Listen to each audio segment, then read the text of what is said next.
Have you ever wondered what a live-action Dragon Ball movie would be like if it was made on a budget of like $20 and a family-sized bag of Cool Ranch Doritos?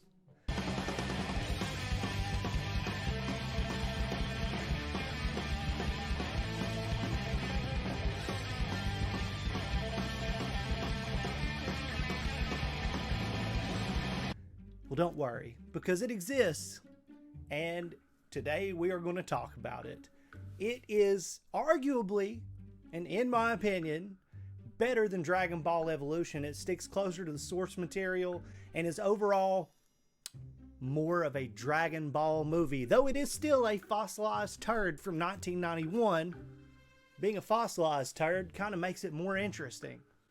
And while Dragon Ball Evolution was more of a slap to the ego and general intelligence of its audience, this one is more of a culturally weird, not politically correct, really close fan fiction of Dragon Ball. This is one of those what the actual fuck moments that I had on the internet here recently, and of course I have to share that with you guys. Right off the bat, we're greeted with a googly-eyed golden dragon and text that screams, "Bootleg Deluxe." It's like they know that this is a turd and they're not even trying to hide it. Then boom, we're in a Taiwanese village and folks are all hyped and happy and excited about this Dragon Pearl ceremony, which, by the way, sounds suspiciously like an adult toy exchange. Jesus Christ. And then out of nowhere, these hilariously terrible CGI aircraft swoop in. It's like Power Rangers villains decided to crash this Dragon Ball party. And who shows up? Nazi Barb and the Turdinator. The most ridiculous henchmen you've ever seen. And guess what? They're flanked by an army of silver dudes who look like they're recycling their own farts. Let's talk about the big bad of this extravaganza. Lord Bull Demon King, they call him. This guy doesn't need much of an introduction because he's just there.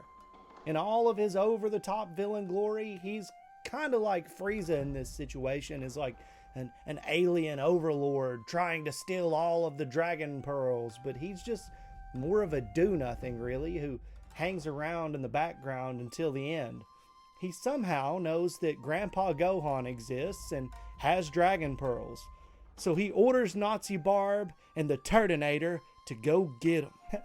Our main man Goku, or Monkey Boy as they call him, he and Grandpa Gohan, they decide to spar with moves that have all the grace of a whirlwind fart. And Grandpa Gohan shows us how to properly raise children.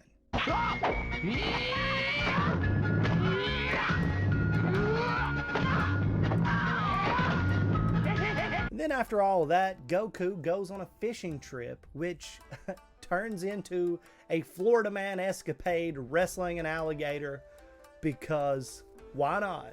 Then we meet Seto, our Bulma stand-in, and the interaction between the Goku character and the Bulma character hits surprisingly close to the source material.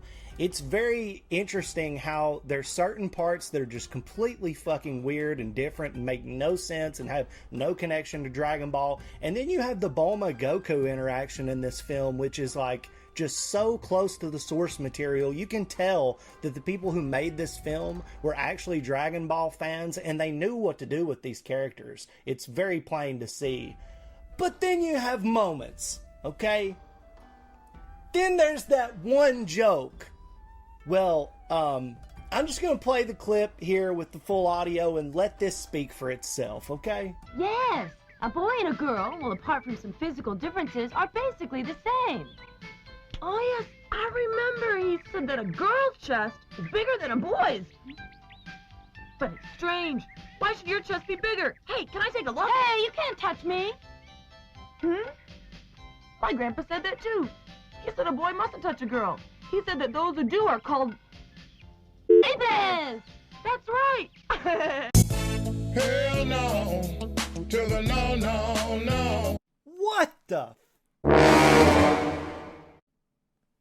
What were they even thinking of with this? I mean, and the part that haunts my dreams is just the little laugh at the end of it.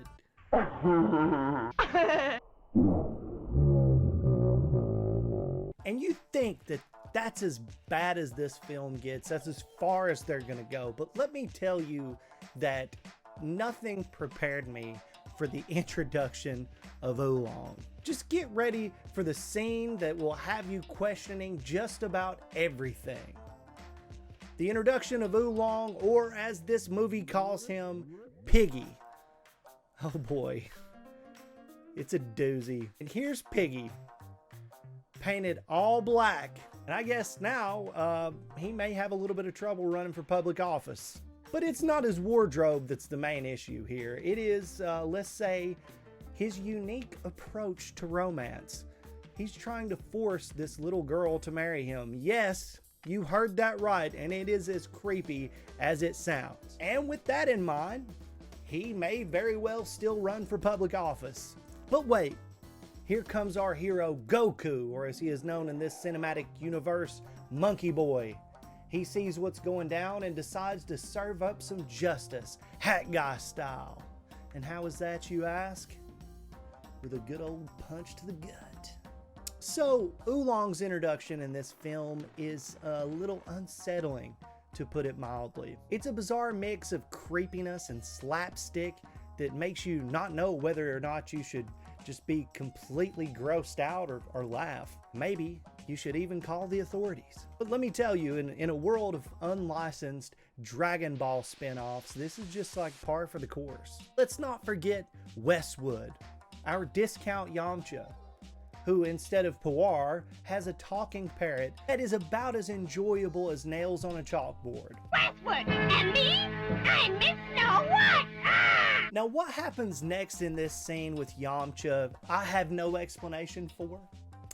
I don't know who decided that this was a good idea, and I can guarantee you a large chunk of the budget for this film was spent on this outright abortion. Sometimes shit like this just happens. It just, comes out and there it is, like a unintentional explosive diarrhea in a hot tub full of people.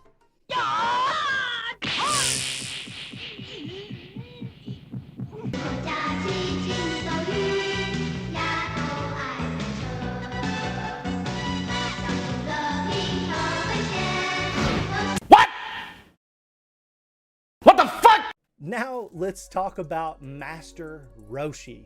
Yes, it is time. Yes, it is time. But in this cinematic universe, he is known as Turtle Man. And his introduction, well, it's something. His head is literally a turtle's head. And then through the magic of what I assume is the last of their CGI budget for this film, it morphs into Master Roshi's face. It's like watching an episode of Animorphs or something. But believe it or not, outside of that little Animorphs thing, this version of Roshi is pretty spot on. He is the embodiment of the lecherous yet lovable mentor we all know. His antics with Bulma are straight out of the anime. I mean, this guy is scratching himself like he's going through some serious withdrawals. It is uncomfortably accurate.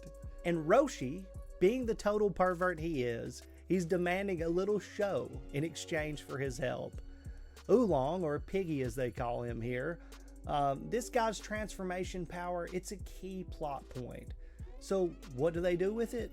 Oh, just have him transform into Bulma for, well, a wildly inappropriate exchange with Roshi. Classic Oolong shenanigans. Here he comes, Piggy, in disguise as Bulma, engaging in a dance that is more cringe than cabaret. When Piggy reveals the goods, Roshi's eyes pop out like he's in a Looney Tunes cartoon or something. I mean, the goofiness in this scene is just off the charts. And this whole exchange, it's like watching a train wreck in slow motion. You want to look away, but you just can't. It's too bizarre, it's too outlandish, and yet it's so in line with Dragon Ball, you just can't help but appreciate the madness. What Dragon Ball The Magic Begins lacks in the budget, it makes up for in sheer audacity. the way that they treat characters, specifically Master Roshi in this film, it's like they reached into the anime and pulled out the most exaggerated versions that they could, and for this campy, cheesy mess, it just works. And now, of course, we get to the death of the henchmen, because they haven't really been doing much this entire time other than just like missing the mark, so why not bring them to their demise? Yes, Nazi Barb and the Turdinator. Their demise is as sudden as it is absurd. The village turns into a war zone like someone put Rambo in a blender with Dragon Ball. Bulma, or Seto as she's known here, decides she's had enough and whips out a grenade launcher. Yes, a grenade launcher, because why settle for an energy blast when you can just have high explosives? Bulma takes aim, fires, and boom, no more Turdinator.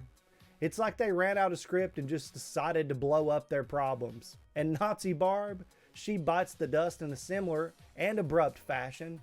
It's like the director just suddenly remembered, oh wait, these guys need to die. But wait, there's more. Bull Demon King, or Lord Bullshit, decides to crank things up a notch. He unleashes a power that turns villagers into mind-controlled zombies. Yeah, zombies. Goku and the gang are now fighting off these poor possessed souls, and you're just sitting there thinking, is this really happening? And now, for the grand showdown with Bull Demon King. This guy's got the whole Overlord aesthetic down, but his reign is about to come to an explosive end. Goku, in true Dragon Ball fashion, what does he do? Shoves a dragon pearl down his throat. It's like the weirdest version of force feeding you'll ever see. And then, the big bad gets beamed up to his spaceship, which then conveniently explodes and pops out this golden dragon with the goofiest googly eyes ever from the beginning of the fucking movie. Like, it's like they weren't even trying to make this intimidating or awe-inspiring. It's just like the same shit from the beginning of the fucking movie.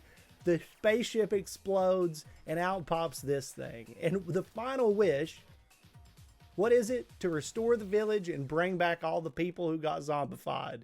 And just like that, everything is back to normal. Well, except the village is still in a pile of rubble for some reason, but the movie ends with this surreal sense of like, what the fuck just happened? What's the verdict here? Obviously, Dragon Ball Evolution had a much bigger budget. Things looked a lot nicer and shinier, but it was nowhere near as faithful as Dragon Ball The Magic Begins was to the source material, and it shows. A true fan of Dragon Ball made this movie. If it weren't for that, they wouldn't have been able to let the characters shine in a way that didn't require financial backing that there was for Dragon Ball Evolution or some big Hollywood release. You could see that the understanding of the relationships between the characters was there, and it just overall, to me, and in my opinion, is a much more faithful adaptation, and incredibly a much better movie. So take that, Hollywood. You could never capture the spirit of Dragon Ball the way that an unlicensed live-action 1991 Taiwanese film was able to. That has to suck. Sucks to be you. But anyway, thank you guys for checking this out. Let me know what you think down in the comments. I mean, I couldn't believe this when I found it, and I knew that after watching it, I had to talk to you guys about it and see what you thought. So let me know. Appreciate you guys for checking this one out, and I'll see you next time. Peace.